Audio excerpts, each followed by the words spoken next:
Welcome to all of you on my YouTube channel Sarkari Bharat. दोस्तों, आज की इस वीडियो के अंदर हम बात करने वाले हैं एसएससी सिलेक्शन पोस्ट फेस 9 का एग्जाम चल रहा है। जैसा कि आप सभी को पता है, आज है 4 फरवरी। फर्स्ट शिफ्ट के लिए क्वेश्चंस देख लेते हैं, जो कि मैथ, जीके, रीजनिंग और इंग्लिश के क्वेश्चंस हैं। दोस्तों, आप सभी को बता दें, अगर आप भी staff selection commission selection post face 9 की तैयारी कर रहे हैं, या फिर आप अगर एसएससी सीएचएसएल की तैयारी कर रहे हैं, सीजीएल की तैयारी कर रहे हैं, या फिर आप सीपीओ के एग्जाम की तैयारी कर रहे हैं, या फिर मल्टीटास्किंग स्टाफ की तैयारी या जेई की तैयारी कर रहे हैं, कहने का मतलब ये है कि अगर आप एसएससी के किसी भी एग्जाम की तैयारी कर रहे हैं, अभी तक आपने चैनल को सब्सक्राइब नहीं किया है, तो आप बहुत बड़ी गलती कर रहे हैं। चैनल को सब्सक्राइब कर लीजिएगा, क्योंकि आपको नेक्स्ट देखिए, इनकी क्लासेस फ्री में देना, पीडीएफ प्रोवाइड करवाना, प्रीवियस ईयर क्वेश्चन पेपर देना, ये सारी की सारी चीज़ें इस चैनल पर की जाती हैं। तो आपको पेपर भी मिलेंगे, क्लास भी मिलेगी, पीडीएफ भी मिलेगी, एनालिसिस भी मिलेंगे,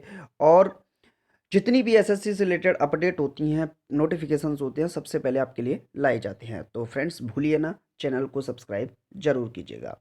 अगर आपका कोई क्वेश्चन है तो कमेंट बॉक्स में लिख सकते हैं, और आपको कोई भी क्वेश्चन याद है तो उसे भी आप कमेंट बॉक्स में छाप सकते हैं। तो चलिए फ्रेंड्स, स्टार्ट करते हैं आज की इस वीडियो को। देख लेते हैं क्वेश्चंस को। आज के लेवल की बात करें तो ईजी टू मॉडरेट लेवल देखने को मिला है। तो चलिए फ्रेंड्स, देख लेते हैं। तो चलिए फ्रेंड्स, क्वेश्चंस देख लेते हैं। आज का अपना पहला सवाल है, पर्यावरण विज्ञान के संदर्भ में हाल ही की खबरों में रहा A76 क्या है? देखिए, पर्यावरण विज्ञान की बात करें तो इसमें खबरों में रहा था A76। तो ये क्या है? ये एक आइसबर्ग है। क्या है साथी?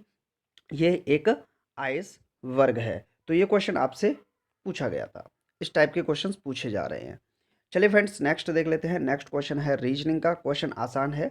अगर एडी को एन क्यू लिखा जाता है तो ई एच को क्या लिखा जाएगा? सीधा सीधा है। देखिए, आप सबसे पहले जब भी आपका रीजनिंग बेस्ड इस तरीके का प्रश्न हो तो आप उसकी नंबरिंग कीजिए। ए आता है 1 पर और डी आता है 4 पर, ऐसे कर लीजिए। अब एन और क्यू को कर लेते हैं। एन आता है 14 पर और क्यू आता है 17 पर। क्लियर है? अब देखिए, एक में अगर आप 13 जोड़ते हैं तो क्या बनेगा? 14 बनेगा। और डी यानी कि चार में अगर आप 13 जोड़ते हैं तो क्या बनेगा आपका? 17। क्लियर है? तो सीधा सीधा हो रहा है, प्रत्येक टर्म में कितना जुड़ रहा है? 13 जुड़ रहा है। बस इसी को सॉल्व करना है। कैसे? ई आता है 5 पर और एच आता है 8 पर।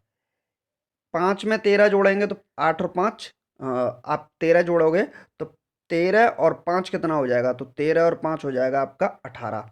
क्लियर है? और 8 में अगर 13 जोड़ेंगे तो कितना हो जाएगा? 13 और 8 हो जाएगा 21। कितना हो जाएगा दोस्तों?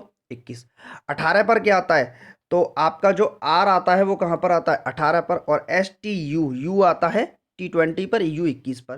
तो आपका क्या बन के आया? आर यू बन के आया। तो आपका जो सही जवाब हो जाएगा दोस्तों इस प्रश्न का, वो हो जाएगा आर यू। यानी कि इस क्वेश्चन मार्क की जगह पर आपका क्या लिखा जाएगा? आर यू लिखा जाएगा। चलिए फ्रेंड्स, नेक्स्ट क्वेश्चन देख लेते हैं। नेक्स्ट क्वेश्चन क्या है? फीफा अंडर 17 महिला विश्व कप 2022 की मेजबानी किस देश के द्वारा की जाएगी? बहुत ही ज़्यादा महत्वपूर्ण सवाल है। फीफा अंडर 17 महिला विश्व कप 2022 की मेजबानी किस देश के द्वारा की जाएगी? तो ये भारत के द्वारा की जाएगी। किसके द्वारा की जाएगी दोस्तों? भारत के द्वारा की जाएगी। फीफा का ये वर्ल्ड कप जो होता है, ये किससे संबंधित है? तो प्रश्न पूछ सकता है। फुटबॉल से संबंधित है। किससे संबंधित है साथी? फुटबॉल से। फुटबॉल में कितने खिलाड़ी होते हैं? 11 खिलाड़ी होते हैं। फुटबॉल से संबंधित जो कप हैं वो कौन से हैं? आपका संतोष ट्रॉफी फुटबॉल से ही संबंधित है। सुब्रतो कप जो आपका है वो फुटबॉल से ही संबंधित है।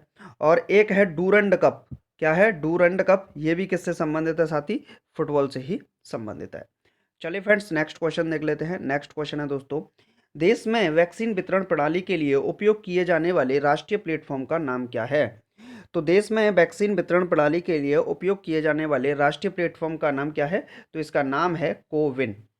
क्या है? कोविन। देखिए, कोविड से हमको क्या करना है? विन करना है, यानी कि कोविड-19 से हमको जीतना है। इस तरीके से रखा गया है। नेक्स्ट क्वेश्चन देख लेते हैं फ्रेंड्स। तो नेक्स्ट क्वेश्चन क्या है? नेक्स्ट क्वेश्चन है, केंद्र सरकार किस योजना के तहत AIIMS all India institute of medical science संस्थान स्थापित करने के लिए मंजूरी देती है? तो केंद्र सरकार किस योजना के तहत एम्स संस्थान स्थापित करने के लिए मंजूरी देती है? तो प्रधानमंत्री स्वास्थ्य सुरक्षा योजना के तहत। किसके तहत? प्रधानमंत्री स्वास्थ्य सुरक्षा योजना के तहत। क्लियर है फ्रेंड्स। नेक्स्ट क्वेश्चन देख लेते हैं। दो क्वेश्चन है स्लाइड पे। पहला है विंबलडन 2011 महिला एकल का खिताब किसने जीता था। तो ये क्वेश्चन तो मुझे लगता है कि कभी नहीं पूछा जाएगा, आप इसको छोड़ दीजिए, ऐसा क्वेश्चन नहीं था कुछ भी ऐसा, ये गलत क्वेश्चन टाइप है। नेक्स्ट है निम्नलिखित में से किन के सिक्के संगीत के प्रति उनका प्रेम दर्शाते हैं।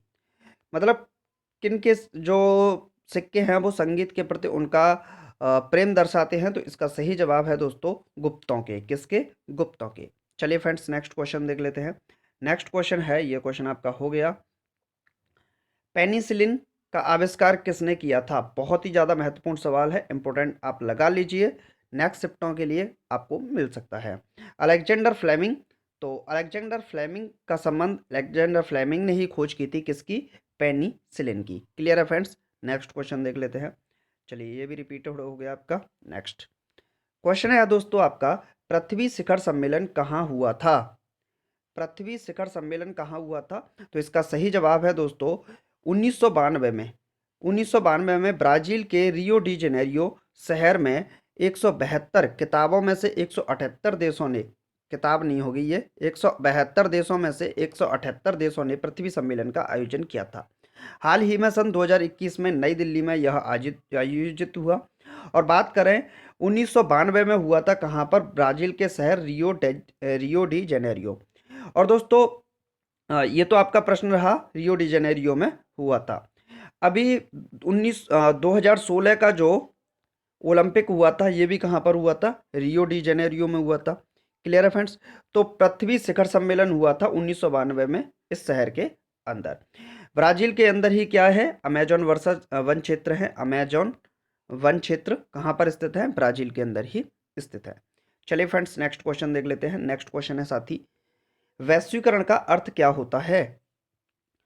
वैश्वीकरण का अर्थ क्या होता है। तो इसका सही जवाब है दोस्तों घरेलू अर्थव्यवस्था का वैश्विक अर्थव्यवस्था के साथ एकीकरण।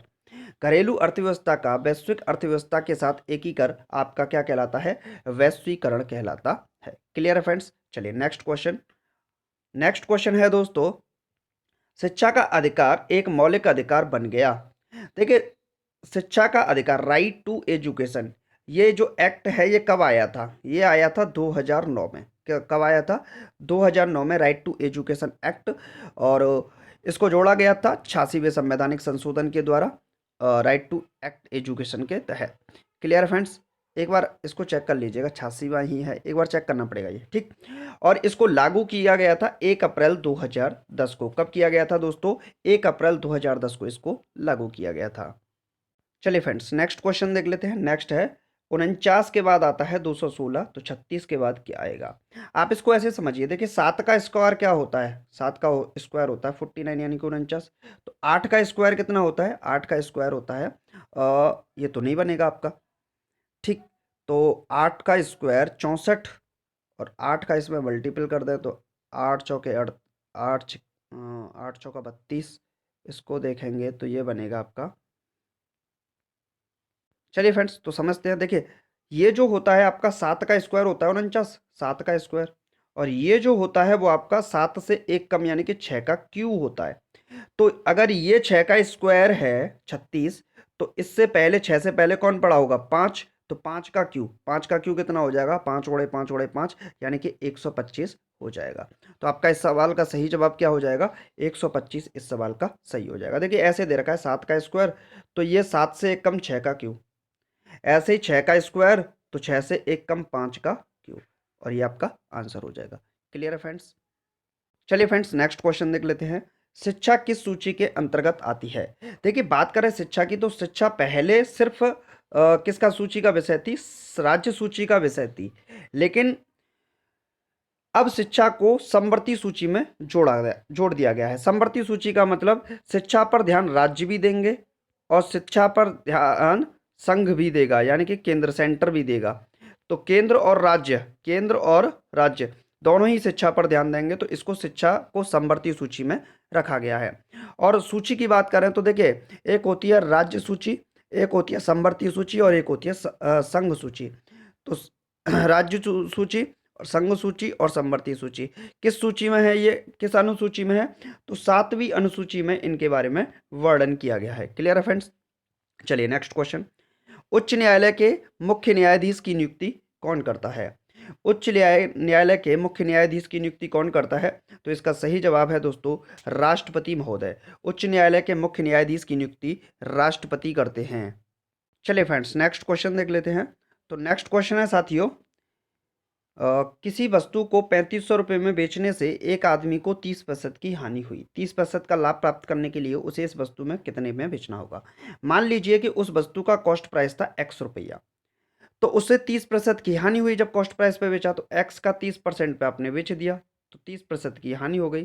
तो उसे कितने में बेचा होगा? 3500 में बेचा होगा। यही तो दे रखा है। नीचे 1 मानेंगे, एलसीएम लेंगे 100, तो 100 माइनस 30x, तो ये हो जाएगा 70x। तो इसको सॉल्व करेंगे तो कितना बनेगा? ये बनेगा आपका 70x बटे 100 बराबर 3500। क्लियर है? 100 को उठा देंगे यहाँ से, मल्टीपल बाई 100। एक जीरो से एक जीरो कैंसिल आउट कर दीजिए और 7 से उड़ा देंगे तो 7 पंजे 35 यानी कि 50। x बराबर कितना आ जाएगा आपका? 5000। तो कॉस्ट प्राइस उसकी निकल आई कितनी? 5000 रुपया। 30% का लाभ चाहिए 5000 पर, तो 5000 का 30% लाभ चाहिए। 5000 प्लस 5000 का 30% लाभ, 30/100। जीरो जीरो जीरो जीरो, तो 5000 प्लस 5 दिया 15, 1500 रुपया। तो 5000 प्लस 1500 कुल मिला के कितना हो गया आपका? ये बन गया आपका 6500 रुपया। कितना बन गया? 6500 रुपया।